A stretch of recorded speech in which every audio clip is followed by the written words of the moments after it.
Now, are we all here? Peacock?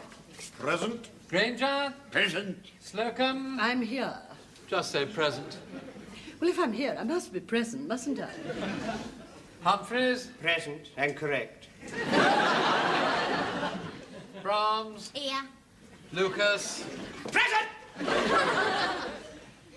Now, the reason for this parade is that people have been tinkering with the time book. If the record is to be believed, those present yesterday included Errol Flynn, whose handwriting is not dissimilar to Mr. Lucas's, and Oscar Wilde. His name, for your future reference, Mr. Humphries, should be spelt with an E. I've already admonished the miscreants. Yes, but it needs somebody with more authority to drive it home. Now, one expects this sort of thing in kitchenware and do-it-yourself, but not in ladies' and gentlemen's fashions. Will that be all, sir? No, there's one more thing. Today is Monday. Thanks for telling us. Allow me to continue, Mr. Lucas. Friday is a landmark in the history of Grace Brothers. On that day, young Mr. Grace becomes an octogenarian. Does that mean he's not allowed to eat meat? That means he will be 80 years old. And a fine age, if I may say so. I hope I shall be as active when I'm 80. Well, that's hardly likely. You're not as active as he is now. But the point is, I think that this floor should do something special for him to commemorate this notable event. Now, I know I only have to throw the problem into your laps for you to come up with some cracking ideas. Yes, well, don't say anything now. Give it some thought, formulate some ideas, and I'll use my expertise to pick a winner. What would we do without you at the helm, sir? Well, there's the bell. Off we go, off we go.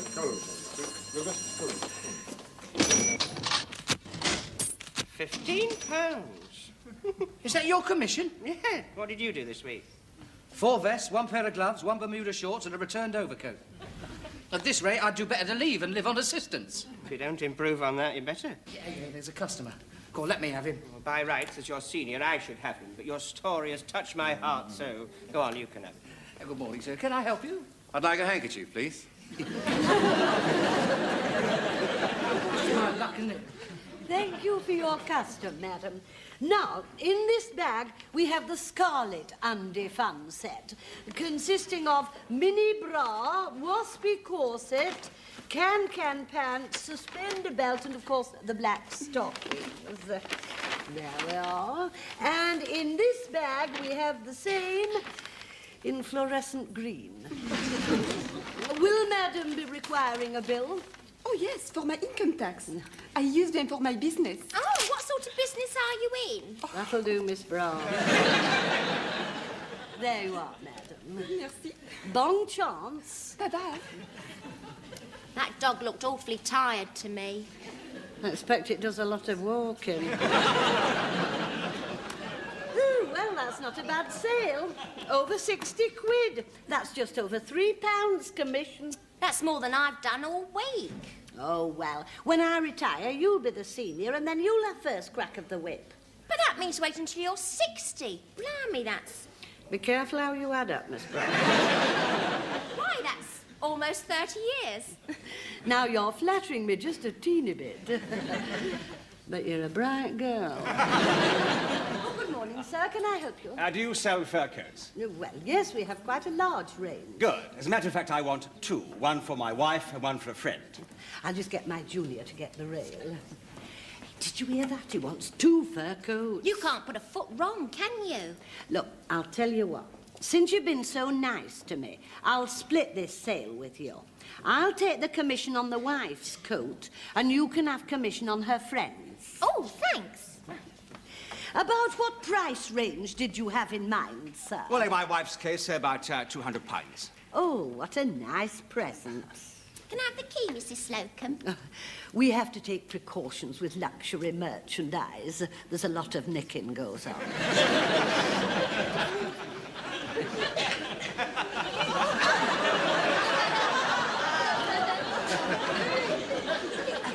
Something in the region of £200 £200 for the customer's wife. Is it her birthday, may one ask? No, it's going to be a surprise. Oh, if only there were more gents about the likes of you. Now, this one is 190 in simulated mink. Very nice. About what build is madam? Actually, rather like yours, stoutish. In the trade, we call it Juno-esque. Would you try it on for me? Miss Brahms? Oh, when a woman puts on a fur coat, the years just drop away. In my wife's case, they'd have a long way to drop. You look a real treat in it, Mrs. Slocombe. There you are, an unbiased opinion. Yes, I'll take it. Oh, thank you, sir. Sail to me, Miss Brahms. It's your lucky day. Never mind. You get the commission on the next one. Now, for your wife's friend, may I suggest this dyed coney? It's specially reduced to £40. Well, actually, it's not my wife's friend. No. No, it's for my friend. Oh, yes. I'm afraid we have nothing cheaper than that. On the contrary, I expect to spend a couple. Oh, a couple of hundred. She must be a very old friend. Couple of thousand. Oh, she must be a very young friend. Well, actually, she's my girlfriend. How about this? Genuine ranch mink, 2,100. Very nice. Would you mind putting it on? You have rather similar features. Of course, real mink on a very young girl can look dead common. Don't you think you might be better to give this to your wife and the simulated to your bit of fluff? No. Now, how long have you been married? 20 years. How many children? 4. Do you mean to say that poor woman has given you the best years of her life? And all those children, and all she gets in exchange is this 190 quid rabbit? Well, she, that does nothing but wiggle her assets on your night off, comes for a £2,000 jackpot. Just a minute. What about all the time I spend sitting alone, waiting for him to get away from you? Don't you give me that sob story. You think I don't know, don't you? Just because I smile and put a good face on it. But it's here that it hurts. When I look into the faces of my little children, I see him. And I think of all those years that we've struggled together. Yes, but you've had him for 20 years. He's bored with you. That's why he comes to me. I'll make him feel young again. Don't you think you're getting away with this? The minute I saw this cheap imitation coat, I said to myself, right, monkey. He found somebody else. I'm putting 5 detectives on you when I'm going to my solicitor's first thing in the morning. You're quite right. That's exactly what she'll say. Cancel the coat for my wife. It will give the game away. I'll just take the coat for my Miss Girlfriend. That's over £100 commission for me. Oh, no, it isn't. We're splitting 50-50. The wife gets half the estate. There's a seat for you at the end of the table, Mr. Granger. Come along, over here. You haven't brought a spoon, Mr. Granger. No. I'm fed up with your complaining about the noise that I make when I'm drinking my soup. So I brought some straw. What have you got all those for? Well, they melt. The soup makes them soggy. Oh, it's like being on a North Sea oil rig when they've struck luck. What have you got in there? Oh, egg and onion, luckers, salt beef, gefilte fish, and bagels. You changing your religion? My mother saw Moses on the television last night. Thought Burt Lancaster looked so fit and manly, the diet might do me good. There's a mountain village in Russia where they all live to be 130. Yes, I read about that. They eat a lot of vegetables and put yak butter in their tea. And what's more, they remain very virile right up to the end. Mrs. Granger drew my attention to that. I should stick a pack of margarine in your minestrone and pop over and see what happens. While we're on the subject of the aged, I think we ought to turn our thoughts to young Mr. Grace's 80th birthday. And why do we have to think about it? It's our turn. Catering did him last year. Well, of course, they went too far. It should have been obvious that a topless go-go dancer leaping out of a cake would have been a terrible shock for amenities, eh? That was his second heart attack, wasn't it? His first one was when Mr. Lucas phoned up, said he was Hugh Fraser, and how much did he want for the shop? Well, he should have known that a scantily clad young girl would have that effect. Yeah, it's a pity. If you'd volunteered, Mrs. Slocombe, you could have saved him 6 months in hospital. You wouldn't catch me doing that. No, you wouldn't get in the cake. This is getting us nowhere. What we are looking for is a fitting tribute. Something like the victory parade for Churchill and the King. What about that telly programme where they get somebody famous and they show pictures of them in little short trousers and they end up shaking hands with Danny LaRue? I saw that. I didn't like it. Nevertheless, you may have the germ of an idea there. You know, we could do Here Is Your Shop and show his rise from rag trade to riches. Yeah, but wouldn't it be a lot of work finding all that out? Yes, and all the other departments would have to come in on it as well. Why don't we call it Here Is Your Department? And confine it to the way young Mr. Grace has affected all our lives. And throw in a bit of his early history as well. Yeah, but how do we find it all out? Well, I know quite a lot.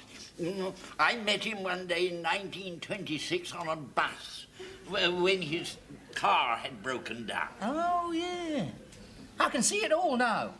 Does this voice mean anything to you? Fares, please. Plenty of room. Yes, you're right. That is the very actual conductor. Here he is, 127 years old. We've flown him in especially from a tribe in a little village in Russia. Here he is, being virile all over the place with yak butter. Yes. Well, I hardly think we have those travel facilities at our command. Here, I couldn't help overhearing your conversation, seeing as how I've been listening to every word. And I can put your mind at rest that your troubles are at an end, because for the last 2 years he's been writing his memoirs. How do you know that, Harmon? I've been helping him make them up. Got them by the side of his desk. All someone's got to do is nick them. Who? Don't look at me, I mean. But I can be counted on to help you out with any undercover operation.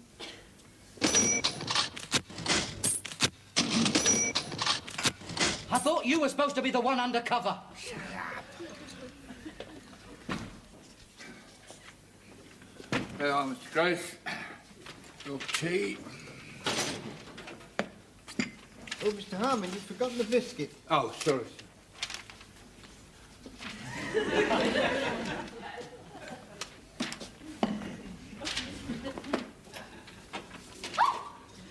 Was that your hand, Mr. Grace? Doing what? Pinching my bottom. It sounds like me. Yes?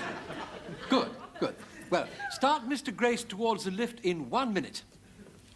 Everything set at your end, Peacock? Definitely, sir. Mr. Lucas obtained young Mr. Grace's memoirs about 4 days ago.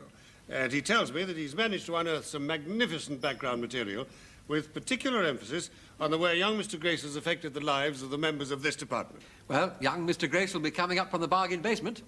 Good. And Mr. Lucas is set up in the boardroom to surprise him, so we'd better get up there with all speed, because then we can be ready to come in when we need it. Right, is it working? Running? OK. Right. I'm standing in the boardroom of Grace Brothers' store. Grace Brothers, that well-known department store. Now, any minute now, coming through that door there is a man who has no inkling at all of the tribute that's about to be paid to him. Limited. Hey, what are you talking about? Limited. Grace Brothers Limited. Yeah, well, never mind that. Is it running? Oh, yeah. Well, shut up then. I mean, we've got to give him this tape afterwards. Have we? Yeah. Oh, I, Mr. Harmon, and the maintenance department worship that man. Shut up! He thinks that he's coming up here to interview this new secretary. Here he is. I'm going to hide myself behind the screen now, and we'll see what happens. Here is your new secretary. Oh, yes, yes. Oh, very nice. Yeah. Leave us alone. Oh, right.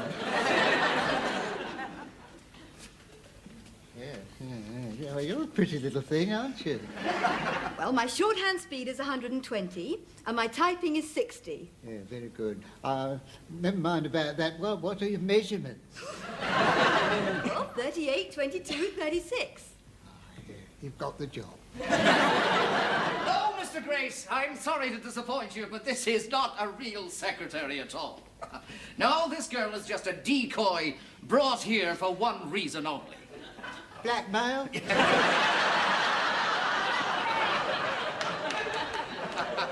No, Mr. Grace.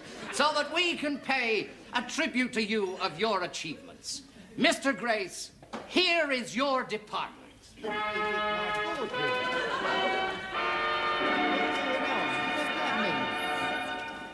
Don't worry, it's like that television show where they show some famous person starts off wearing short trousers and ends up shaking hands with Danny LaRue.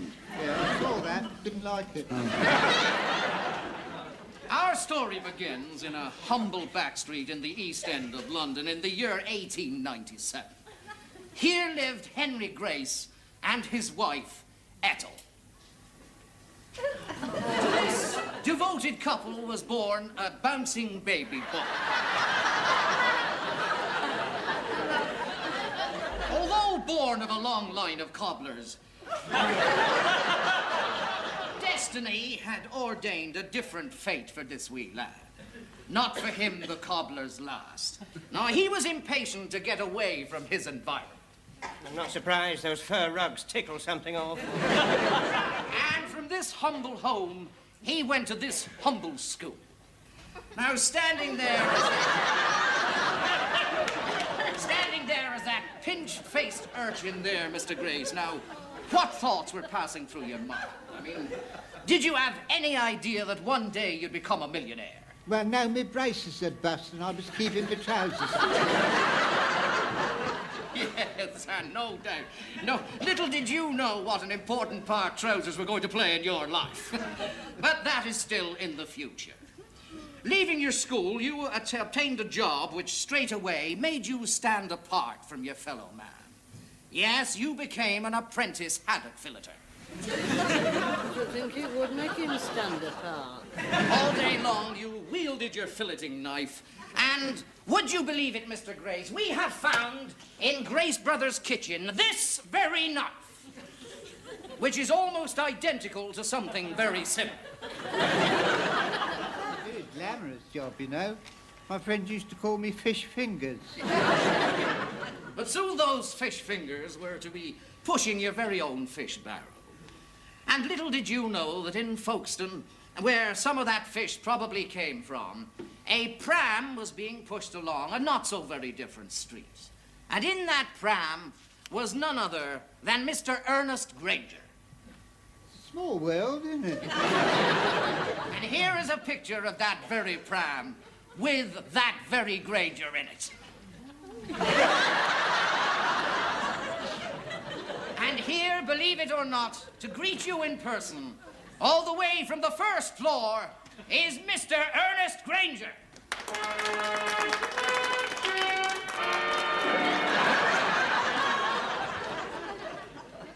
It was really Eastbourne, does it matter? No, shut up, just stand. I believe, Mr. Granger, you have an amusing anecdote to tell about Mr. Grace. Indeed, I have.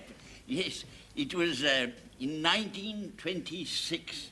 I remember I boarded a number 11 bus and I sat down, and who should I see sitting next to me but you've guessed it. It was young Mr. Grace. Well, I was embarrassed. Yes, I was. Yes. You see, I was only a junior, and I wondered if I spoke, if he would think I was being forward. But I needn't have worried, no. You know, he looked at me and he said, "Good morning." And that's the kind of man he was. Thank you, Mr. Ernest Granger.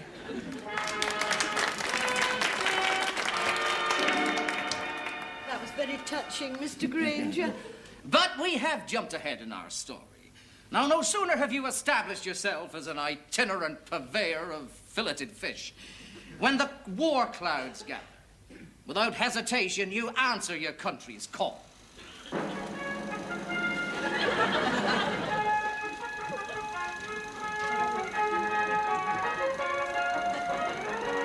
We didn't hang about in those days. Yes, without hesitation, you answer your country's call. And you give up your fish stall, and for 4 long years, you manufacture tin pilchards for the troops. Now, by an amazing coincidence, and after a lot of research, we have discovered being served in this very canteen those same tin pilchards. Waste not, want not. I can tell you, the army bought a lot of those in the last war, too. And also, by a coincidence, there is here, Mr. Gray, somebody this evening who was also in that army, who might very well have eaten those very same pilchards. Yes, Corporal, later to become Captain Stephen Peacock.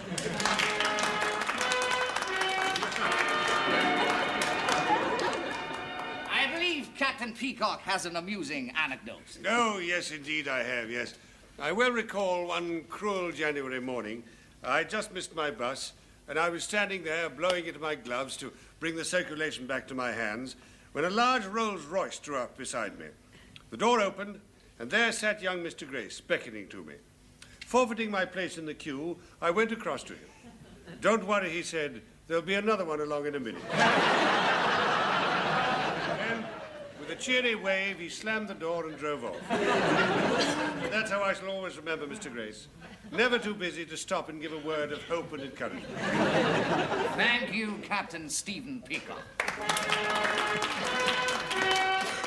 But we are ahead of our story. We left you in 1918, still canning pilchards. And for 8 long years, you tried your hand at this, that, and quite a bit of the other. And until your hard work and determination and your will to succeed finally paid off.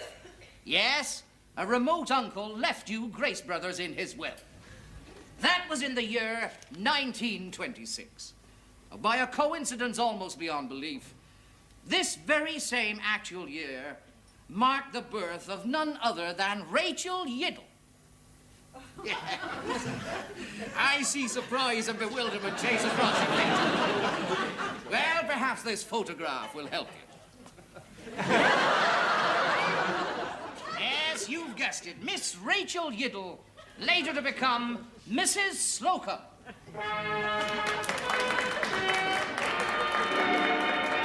And now, Mr. Grace, does this voice remind you of anything? I've pressed everything in sight and I still can't make it go up or down. You haven't found that young secretary I had in '56, have you? No, Mr. Grace. No, it's the voice of Shirley Brahms. And here she is. Now, I believe you both have an amusing anecdote to tell. Indeed, we have. There was me and Miss Brahms with young Mr. Grace in this lift, and it got stuck fast. Yes, I pressed all the buttons and I still couldn't shift it. And I got ever so frightened. And would you believe it, young Mr. Grace cuddled her for half an hour while I shouted for help. And when the engineers finally arrived to rescue us, he was as cool as a cucumber. "Don't worry about me," he said. "Save Mrs. Slocombe, and then come back for me and the bird later." And that's the sort of man he is. Thank you, Shirley Brahms and Rachel Yiddle.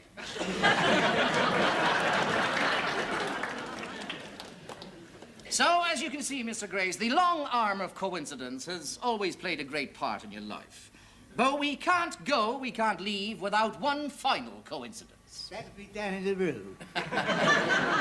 Does this voice mean anything to you? I'm free. It's the one with the funny walk. You're right. Right first time, Mr. Grace. You've guessed it, and here he is, the master of the snug fit, Mr. Wilberforce Clayborne Humphries. I won't kiss you, I've got a bit of a cold. Now, I believe you've got an amusing anecdote to tell Mr. Humphries about Mr. Grace's ability to make a quick decision. Oh, I have. When I first came here for a job, I went into Mr. Grace's office, and I said, "My name is Humphries. I'm young and I'm willing." Mr. Grace stood up, he raised his hand, he said, "Mr. Humphries, say no more. We don't want your sort here." But nevertheless, 5 days later, you were employed by Grace Brothers, and only Mr. Grace knows the reason for that change of mind. Well, it was because of someone who was very dear to you, probably the greatest friend you ever had, and you know who that was. Oh, no, it couldn't be him. They'd never give him a day off from Lily White's. No, well, then let's have a look at this picture and let it remind you. Lucy! Oh, it's Mother. Yes, indeed. Let her tell her story in her own words. Well, you've not brought her here. It's a day for bingo. Hello, Mr. Grace. I'm sorry I can't be with you, but it's my day for bingo. I shall never forget the time my little lad came back from his interview at Grace Brothers. Although he stuck his chin out and he didn't cry, he was heartbroken. Mothers can tell, you know.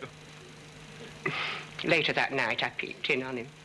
There he was, clutching his teddy bear, with tears on his cheeks. He cried himself to sleep. Oh, Mother, don't go on. The following day, he was busy with his crochet work, and I sneaked out and I came to see you, Mr. Grace. I threw myself down on my knees in front of your desk, and I said, "Look at me. You're looking at a mother with a broken heart." Oh, Mother, you didn't. He's a good, kind boy. Oh, she's right. He's laughing. I am. He'd bend over backwards to help anybody. I did? Give him a chance, I said. And you smiled at me over your inkwell. Don't get your knickers in a twist, you said. I'll give him a try. Do you know, I was so grateful. I threw my arms round your neck and I kissed you. You didn't. You did? And the rest is history. Once you came under Mr. Grace's hand, you never looked back. In fact, none of us ever looked back. Mr. Grace. But what about me? Well, I expect you were too boring. Mr. Grace, here is your department.